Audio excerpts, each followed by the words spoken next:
اعوذ باللہ من الشیطان الرجیم بسم اللہ الرحمن الرحیم۔ سورۃ التکویر، ویسے تو یہ 4 سورتوں کا جو یہ آیا ہے، دو کے 2 جوڑے ہو چکے۔ اب یہ ہے کہ اس سورہ مبارکہ کا پھر جوڑا جو ہے سورہ انفطار آئے گا بعد میں، لیکن یہ کہ 4 سورتیں تکویر، انفطار، مطففین اور انشقاق، یہ چاروں جو ہے مل کر بھی ایک گروپ بنتی ہیں۔ بسم اللہ الرحمن الرحیم۔ اذا الشمس کورت، جب سورج لپیٹ لیا جائے گا یا دھوپ لپیٹ لی جائے گی۔ اب یہ قیامت کے حالات ہیں، کیسے ہوں گے، کب ہوں گے۔ وَإِذَا النُّجُومُ انْكَدَرَتْ، اور جب یہ ستارے ماند پڑ جائیں گے۔ وَإِذَا الْجِبَالُ سُيِّرَتْ، جبکہ پہاڑ چلائے جائیں گے۔ وَإِذَا الْعِشَارُ عُطِّلَتْ، اور جبکہ گابھن بیاہنے والی جو ہے اونٹنیاں وہ کھلی پھریں گی۔ یہ عربوں کی جو ہے سب سے بڑی متاع ہوتی تھی، اونٹنی ہے، اور اس کا حمل جو ہے وضع حمل کا وقت اب قریب آیا ہوا ہے، تو اس کو تو بہت حفاظت سے رکھتے تھے، سنبھال کر رکھتے تھے، سیوا کرتے تھے۔ اس وقت کس کو فکر ہوگی؟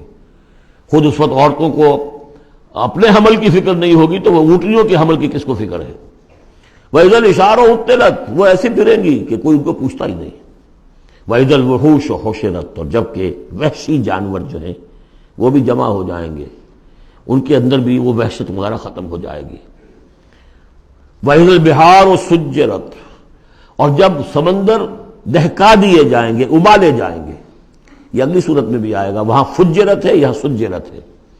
محسوس ایسا ہوتا ہے واللہ عالم کہ زمین کو جب کھینچا جائے گا تو اس کے اندر کی گرمی جو ہے وہ اوپر آئے گی، اور سمندروں کے نیچے گویا کہ یوں سمجھیے کہ جیسے سمندریں ہوں گے، سمندر بن جائیں گے بہت بڑی دیگیں، جن کے نیچے وہ آگ جو ہے وہ قریب آ کر جب جلے گی تو یہ سمندر جو ہے یہ ابل رہے ہوں گے، اور ابل کر جو ہے کہ بخارات بنیں گے۔ اذا البحار سجرت واذا النفوس زوجت، اور جب جانوں کو جوڑ ملائے جائیں گے، یعنی مختلف لوگوں کے کہ یہ کس قسم کے لوگ تھے، یہ کس قسم کے لوگ تھے، یا علیحدہ علیحدہ یوزعون جو آیا ہے ان کو مختلف جماعتوں میں تقسیم کیا جائے گا۔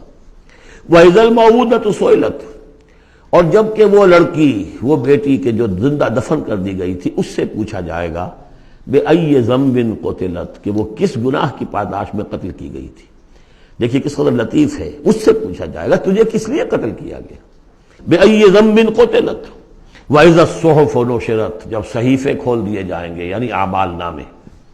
وإذا السماء کشطت، اور جب آسمان کی کھال اتار لی جائے گی، جیسے جانوروں کی کھال جب اتار لی جاتی ہے تو اب وہ اندر سے گوشت سارا نظر آ رہا ہے، تو ایک مفہوم تو یہ ہے کہ آسمانوں کے اوپر جو کچھ ہے وہ بھی انسانوں کو نظر آنے لگے گا، اور ایک یہ بھی ہے کہ جو ہم نے پڑھا تھا سورہ رحمان میں، فَإِذَا انشَقَّتِ السَّمَاءُ فَكَانَتْ وَرْدَةً كَالدِّهَانِ، تو جیسے کہ جانوروں کی جب کھال اتر جاتی ہے تو اندر سے سرخ گوشت نکلتا ہے، اسی طریقے سے اس وقت جو ہے پہاڑ کی ان کے آسمانوں کی شکل ہو جائے گی۔ واللہ عالم۔ وَإِذَا الْجَحِيمُ سُعِّرَتْ، اور جب کہ جہنم دہکائی جائے گی۔ وَإِذَا الْجَنَّةُ أُزْلِفَتْ، اور جب جنت قریب لے آئی جائے گی۔ ان 13 آیتوں کے بعد فرمایا عَلِمَتْ نَفْسٌ مَّا أَحْضَرَتْ، ہر جان جان لے گی کہ اس نے کیا چیز یہاں پہنچائی ہے، کیا حاضر کی ہے، کیا عمل لے کر آئی ہے۔ اس وقت سب کے سامنے اپنا کچا چٹھا آ جائے۔ فَلَا أُقْسِمُ بِالْخُنَّسِ الْجَوَارِ الْكُنَّسِ وَاللَّيْلِ إِذَا عَسْعَسَ، تو نہیں، قسم ہے مجھے ان ستاروں کی جو سیدھا چلتے چلتے پھر پیچھے ہٹنا شروع کر دیتے ہیں۔ الجوار الکنس، اور پھر وہ دبک جاتے ہیں۔ اب یہ میں زیادہ فلکیات سے واقف نہیں ہوں، لیکن یہ یہاں لکھا ہے مولانا شبلی عثمانی نے کہ کئی سیاروں مثلا زحل، مشتری، مریخ، زہرہ، عطارد کی چال اس ڈھب سے ہے کہ کبھی مغرب سے مشرق کو چلے، یہ سیدھی راہ ہوئی، کبھی ٹھٹک کر الٹے پھرے، اور کبھی سورج کے پاس آ کر کتنے ہی دنوں تک غائب رہے۔ یہ گویا کہ اس کا نقشہ ہے۔ اب اس کو تو ظاہر بات ہے کہ ایسٹرونومی والے جو ہیں اس پہ محنت کریں اور دیکھیں کہ اس کے ساتھ کیا مطابقت پیدا ہوتی ہے۔ ان کی قسم کھائی واللیل اذا عسعس والصبح اذا تنفس، یہ سمجھ میں آنے والی بات ہے۔ جب رات روانہ ہونے لگے، پیٹھ موڑے، واللیل اذا ادبر ہم پڑھ چکے ہیں سورہ مدثر میں، جب رات پیٹھ موڑتی ہے جا رہی ہے۔ واللیل اذا عسعس والصبح اذا تنفس، اور جب صبح جو ہے وہ سانس لینا شروع کرتی ہے۔ بہت ہی لطیف ہے۔ صبح کے وقت جیسے پہلے سناٹا پڑا ہوا تھا، اب یہ ہے کہ کچھ نہ کچھ کوئی کا دکا آدمی آپ کو سڑک پہ چلتا نظر آیا، کوئی نکلا ہے، گویا کہ صبح نے سانس لینا شروع کر دیا ہے، اس کا تنفس جو ہے اس کا آغاز ہو گیا۔ وَالصُّبْحِ إِذَا تَنَفَّسَ، اب یہ قسمیں کھا کر، إِنَّهُ لَقَوْلُ رَسُولٍ کریم، یہ قرآن ایک بہت باعزت ایلچی کا قول ہے، اور یہاں مراد ہے حضرت جبرائیل علیہ السلام۔ اس سے پہلے سورہ حاقہ میں ہم پڑھ چکے ہیں انہ لقول رسول کریم، وہاں رسول کریم سے مراد محمد رسول اللہ ہے۔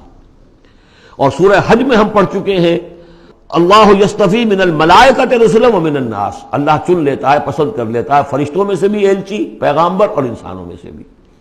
فرشتوں میں سے چن لیا جبرائیل کو علیہ الصلوۃ والسلام، اور انسانوں میں سے چن لیا محمد کو صلی اللہ علیہ وسلم، اور ان دو کڑیوں کے اتصال سے نبوت اور رسالت جو ہے اس کی کڑی مکمل ہوئی۔ تو اب یہ دونوں جو کڑیاں ہیں، رسول کریم بشر یعنی محمد، رسول کریم ملک یعنی جبرائیل، اور ان کی ملاقات کا معاملہ، وہ میں سورہ النجم میں جو معاملہ آیا تھا، افق مبین پر، افق اعلیٰ پر ان کو دیکھا ہے۔ وَلَقَدْ رَآهُ نَزْلَةً أُخْرَىٰ عِندَ سِدْرَةِ الْمُنتَهَىٰ، اور اصل ملک کی شکل میں ایک مرتبہ اور دیکھا ہے سدرۃ المنتہا کے پاس شب معراج میں۔ إِنَّهُ لَقَوْلُ رَسُولٍ كَرِيمٍ ذِي قُوَّةٍ عِندَ ذِي الْعَرْشِ مَكِينٍ، وہ فرشتہ بہت قوت والا ہے، اور جو عرش والا ہے یعنی اللہ، اس کے قریب اس کا ٹھکانہ ہے۔ عند ذی العرش مکین، بہت پائے والا، مقربین میں سے۔ مطاع، تمام فرشتے اس کی اطاعت کرنے والے، وہ مطاع ہے، سپہ سالار ہے فرشتوں کا، اس کا حکم مانا جاتا ہے۔ سمامین، اور اس کے ساتھ ہی امانت دار ہے، مجال نہیں ہے کہ کسی کی حق تلفی کرے۔ وما صاحبکم بمجنون، اور تمہارے یہ ساتھی جو ہے محمد صلی اللہ علیہ وسلم، یہ کوئی مجنون نہیں ہے۔ اب دیکھیے اس کے بالکل برعکس شکل تھی سورۃ النجم میں، لیکن وہاں بھی قسم تھی ستارے ہی کی، یہاں بھی ستارے، فلا اقسم بالخنس الجوار الکنس، وہاں تھی والنجم اذا ہوا ما ضل صاحبکم، وہاں صاحبکم سے بات شروع کر کے اور پھر فرشتے تک لائی گئی، یہاں فرشتے سے شروع کر کے صاحبکم تک لائی گئی، عکسی ترتیب ہے، صرف وہی فرق ہے۔ ما ضل صاحبکم وما غوا وما ينطق عن الهوى ان هو الا وحی یوحی علمہ شدید القویٰ، وہاں شدید القویٰ حضرت جبرائیل کو کہا تھا، یہاں بھی ذی قوت عند ذی العرش مکین۔ تو یہ دو کڑیے ہیں اصل میں، اور ان کا لنک جو ہے ثابت کیا جا رہا ہے کہ ان کی ملاقات ہے۔ اصلی شکل میں بھی حضرت جبرائیل کو محمد رسول اللہ نے دیکھا ہے، رؤیت جبرائیل ثابت ہے۔ یہ مضمون ہم انشاءاللہ اگلے سیشن میں مکمل کریں گے۔ صدق اللہ العظیم۔